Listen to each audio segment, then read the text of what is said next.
여러분은 강남하면 뭐가 먼저 떠오르세요? 저는 교보문고가 제일 먼저 떠오르고요. 어떤 분은 코엑스, 어떤 분은 대치동, 그리고 어떤 사람은 강남 잘 안 가는데 장례식 있을 때만 간대요. 그래서 강남 성모병원이 먼저 떠오른다고 하더라고요.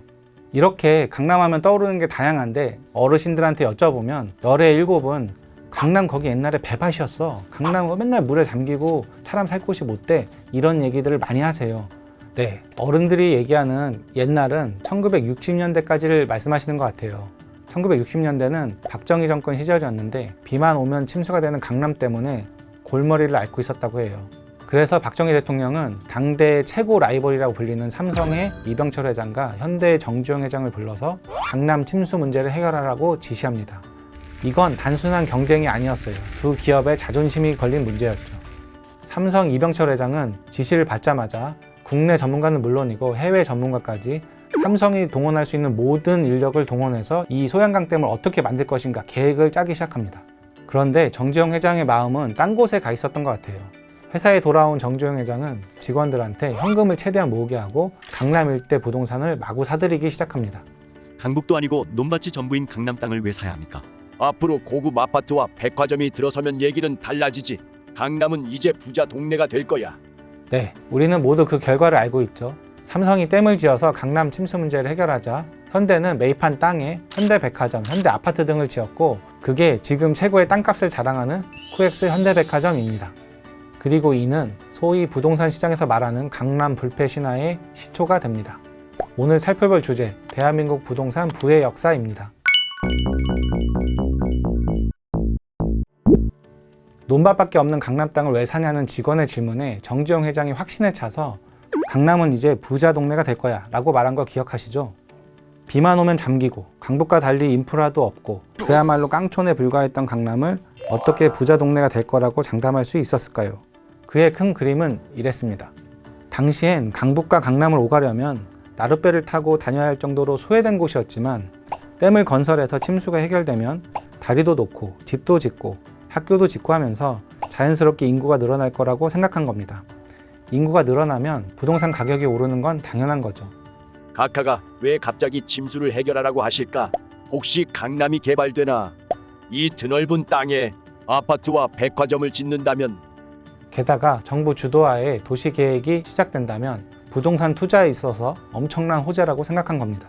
무려 60년 전에 정주영 회장이 강남 땅값 상승을 예측할 수 있었던 것은 현재 부동산 투자에서도 똑같이 적용됩니다.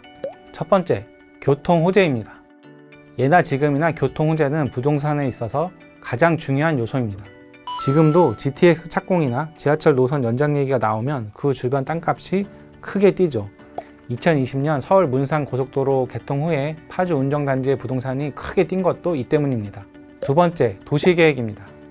예를 들면 지역 기피시설이었던 공장 부지를 지식산업센터와 복합문화시설로 재탄생시킨 성수와 물레가 있습니다. 지식산업센터로 고소득 일자리가 공급되고 젊은 세대가 좋아하는 문화시설이 자리 잡으면서 부동산 가격 상승은 물론 기존 상권마저 활기를 되찾았죠. 이렇게 정주영 회장이 주목한 두 가지 부동산 호재 외에도 부동산을 볼 때 반드시 체크해야 될 세 가지 핵심 요소가 있습니다. 세 번째는 교육 환경입니다. 교육 환경은 부동산 시장에서 시대를 불문하고 불패 카드라고 불릴 정도죠. 시대 불문이란 말은 단순히 70년대, 80년대부터 지금까지를 이야기하는 게 아니에요. 기록이 남아있는 조선시대로 거슬러 올라가 보면 여러분도 잘 아시다시피 600년 전에 이성계가 조선을 세우고 새 왕조의 수도를 한양으로 옮깁니다. 그런데 이 수도를 옮긴다는 게 쉬운 게 아니었어요. 당시 부와 권력을 쥔 사람들의 기반이 개경에 있다 보니까 당연히 한양으로 안 가려고 하는 거죠. 지금도 서울이 너무 과밀해지니까 행정수도 이전하겠다고 세종시를 만들었는데 행정수도 이전 위헌 판결 나고 공무원들 내려가라고 정부 부처 내려갔는데 사람들이 세종시로 이사 안 가고 서울에서 KTX 타고 출퇴근하잖아요. 예전에도 그랬던 것 같아요. 그래서 이 문제를 해결하기 위해 조선은 한양에 4개의 국립학교를 세우고 성균관으로 인재들을 내려보내기 시작합니다. 또한 개경의 시장을 닫아버리는 등 사람들이 무조건 한양으로 모이게 만듭니다. 지금 서울의 토대가 이렇게 만들어진 것이죠. 또 다른 예로는 우리가 잘 알고 있는 다산 정약용 선생님이 유배지에서 자식들한테 보낸 편지에 너네는 서울을 벗어나지 마라 라고 말하며 인서울을 강조한 문구가 있다고 해요. 그리고 율곡 2의 어머니인 신사임당이 자식을 데리고 강릉과 서울을 오간 것도 사학을 갖춘 한양의 우수한 교육 환경 때문이었다고 해요. 교통도 안 좋고 얼마나 힘들었겠어요. 그래도 자식 교육 때문에 그 힘든 서울과 강릉을 왔다 갔다 한 거죠. 1970년대도 마찬가지예요. 1970년대 강남 개발 당시에 서울의 중심지는 강북이었습니다.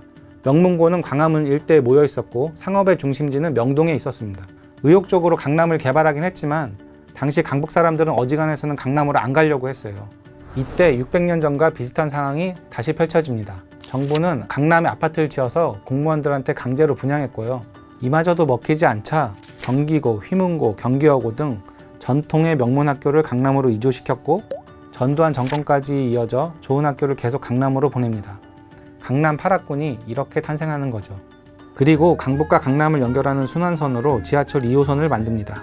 교육과 교통이라는 인프라가 생겨나자 아무것도 없던 땅이었던 강남은 한양처럼 사람과 돈이 몰리는 입지로 변화한 거죠. 네 번째는 직장입니다. 조선시대 때도 상인들이 모여 살던 종로와 궁궐 사람들이 밀집해 살던 북촌은 집값이 항상 비쌌습니다. 서울에서도 가장 비싸다고 불리는 곳이 세 곳 있는데요. 강남, 여의도, 광화문. 이 세 곳이 가장 비싼 이유도 이곳에 좋은 일자리가 많기 때문입니다. 그리고 이런 좋은 직장이 많은 강남, 여의도, 광화문이랑 교통이 편리하게 연결된 곳은 다 비싼 거죠. 실제로 경기도에 자리 잡은 3대 IT 기업의 급여가 오를수록 경기도 아파트 가격도 같이 올랐다는 통계도 있습니다. 회사가 안정적으로 자리 잡으면 급여가 오르고 소비력도 동반 상승하는 거죠. 그렇게 되면 이들의 수요에 맞는 살기 좋은 환경이 계속 만들어질 수밖에 없는 겁니다. 마지막으로 다섯 번째, 자연환경입니다. 서울의 인기 지역은 대부분 매립지입니다. 잠실이 그렇죠. 잠실은 원래 물로 둘러싸인 섬이었습니다. 그래서 사람들한테 부동산으로서 인정받지 못하고 가치가 낮았던 거죠. 하지만 지금은 물로 차있던 공간을 모두 메워 새로운 공간을 창출하고 한강을 끼고 있는 장점을 살려 한강뷰를 자랑하는 고급 아파트 단지로 바꿔놨습니다. 부동산은 인간의 삶과 뗄래야 뗄 수 없는 관계입니다. 특히 사람이 살아가는 방식은 시간이 흘러도 크게 달라지지 않습니다. 부동산의 특성이 시대를 관통하는 건 아마도 이런 이유인 것 같습니다. 교육환경, 도시계획, 교통, 직주근접, 자연환경, 과거도 지금도 좋은 입지의 이 5가지 조건은 변하지 않는 것 같습니다. 한반도 부의 흐름을 한눈에 살피는 부동산 입지 변천사, 대한민국 부동산 부의 역사 살펴봤습니다.